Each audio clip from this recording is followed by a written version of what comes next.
Hey SNH fans. Today I'm going to talk to you a little bit about something that's happening around here, and that's that we are building a new baby rack. We have the first clutch of 2022 is in the incubator and it's due to hatch next week. And we have 3 other clutches that are just waiting to drop. One that's supposed to drop next week, one in a couple of weeks, and the possibility of a few more. And so we decided to upgrade from this baby rack that we have right here, which we are now going to be using as, we're going to retrofit this to be our sub-adult rack. And so we've been building a new baby rack. So I'm going to walk over here and show you guys the new baby rack and then talk you through a couple of things that we did for the build. And I'm going to be finishing up this today. All right, so this is the new baby rack, and it's not quite complete, and like I said, I'm going to be completing this today. It's pretty much mostly complete. Alex and I worked on this all day last Wednesday, and so we're excited to bring this online, and I'm going to be finishing up and talking you through some of the steps that we did. And you can see that we are using we are using 3/4 inch melamine, and we're using 2x4s and as our framework and whatnot like that. This rack, when it's complete, will hold 40 tubs. We decided to bind our tubs first, and we're using the Vision 18 Hatchling tubs. We actually selected the tubs first and then decided to build the rack around it. And so you can see what this will look like when it's completely full, and I've still got to put a couple of shelves on it. And then that's where we are today. You can see the heat tape has already been installed in these particular shelves. The heat tape is just 3-inch heat tape that we buy in bulk from Reptile Basics. Then we solder extension cords on the end and cover the soldering, of course, with electrical tape. And then we have duct tape that has got this attached 3/4 of the way down this particular shelf. So you can actually see when the bin is in place that it will heat up the back third of the tub, which is exactly what we wanted to do. So what I'm going to be doing today is I'm going to be finishing up the shelf to go on the next shelf, and then putting the top on, and then we're going to get this rocking and rolling. So now that I have the melamine sheets cut to the correct size so that all of the shelves are exactly the same, and including the top, using a table saw, ripping the sides, ripping the side length, and ripping the length side to side, or the front to back and side to side. We determined how big it should be by actually placing the bins here and taking a measurement so that we would know that we would be able to place five bins left to right across this melamine shelf. So that's how we decided how large the shelf should be. And of course, if you're making a decision based on other bins, you would need to make your shelves a little bit different. I'm then going to place 2x4s that I've cut into 2x2s so that we can use them as backstops. And so I've actually got to trim this down slightly. And then there's one that's going to go in the back as well. So the back one will go all the way, and that will serve as a backstop to keep the bins. And so what you're looking at here would then be the underside of this. So these 2x2s are going to end up functioning as the sides. So the bins won't slide side to side off the shelf, and they won't go to the back. Plus the 2x2s, which will be mounted onto the melamine, will also serve as a way to connect them to the rest of the rack, almost to the legs. So I'm going to do this now, and we'll start in a second. This basically is what the underside of the shelf looks like, with the 2x2s attached all the way around in the shape of a U. We're not putting them across the front because obviously this is where the bin will slide in and out. This will serve as a backstop, and like I said, this will be flipped over so that this would be the underside of the rack, okay, of the rack shelf.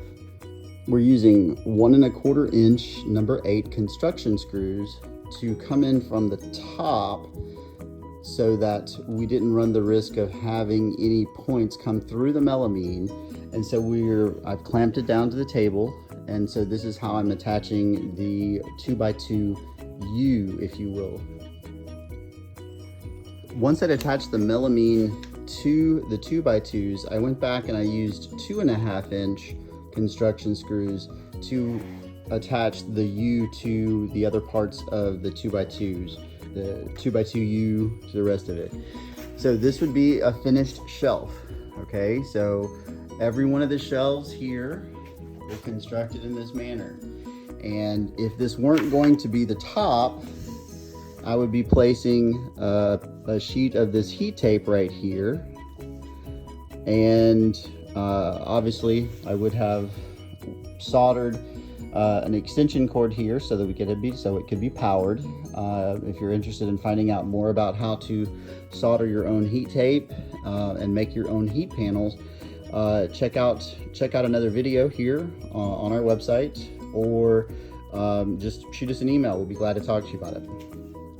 So this would go here if this were going to be a regular shelf, but this actually is going to be the top. So it's going to be the cover for the top row of bins on the rack that I'm working on. So I'm going to try to get this into place, and we'll see what we see with our final product.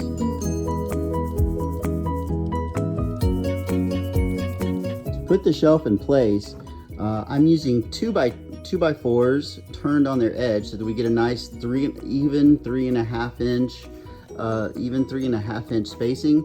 I have a piece of polywall here, primarily to protect the heat tape that's up underneath there, but it also gives that just extra almost 1/16 inch of a lift so that we have the extra room so that the bins easily slide back and forth.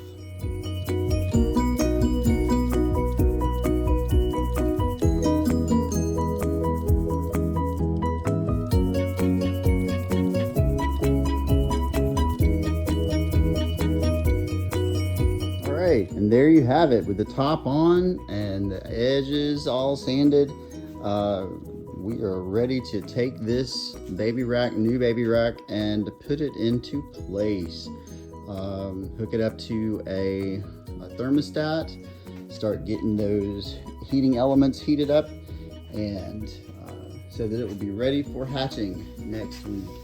And you can see going all the way down, it doesn't have sides, but each one of the bins are opaque, and so no light is going to be getting into the ball pythons, which should keep them calm and hopefully elicit a better feeding response throughout their hatchling hood until they are ready to go to market. All of the bins, there is a 2x2 stop is in the back, because if we take a look at all the way around in the back, you can see 2x2s that are on the back of every one of the shelves so that the bins won't come out. The bins can't slide off on the sides because of the same 2x2 stop, and you can see that there is the gap there for them to be able to get air and everything that they need. So there you have it.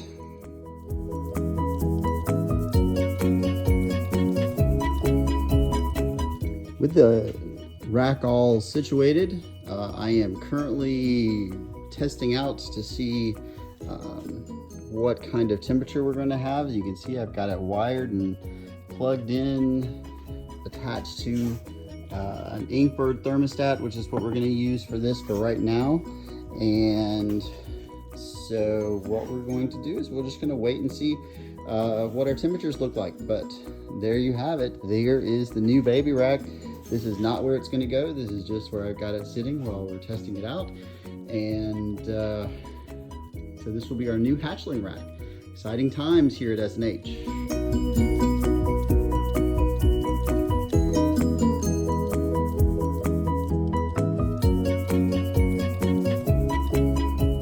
rack's all plugged in, and I'm just waiting to see what kind of temperatures we get, and what kind of temperature we need to set it on in order to get these bins up to about 88-ish or so. So they'll be ready for our new hatchlings next week. Hopefully this video has been a little helpful for you. If you are interested in more details on how we went about building the rack, please just pop us a message, either put it down below or send us an email at snakesandrats801@gmail, and we will get back to you as soon as we can.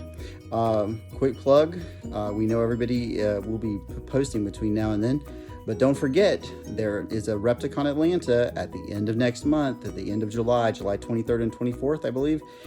Look for posts here on our Facebook page, and we'll give you more information about how to get your tickets, and we hope to see everybody there. We will have we will have a lower inventory because most of our snakes are currently laying or the clutches in the incubator. So we won't have new snakes available, but we will have snakes available for the last snakes available from last season. Plus we have 4 sub-adults that we're going to be selling, and of course we will have rats. So if you need some rats at that time of July, please come to our booth. Just come by, talk to us, have fun. We hope to see everybody there, and be on the lookout for more info about the snakes to come.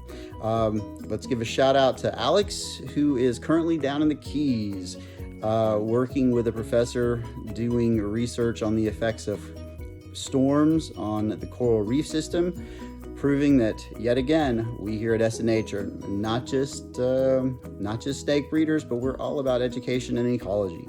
So have a great one. We'll see you later.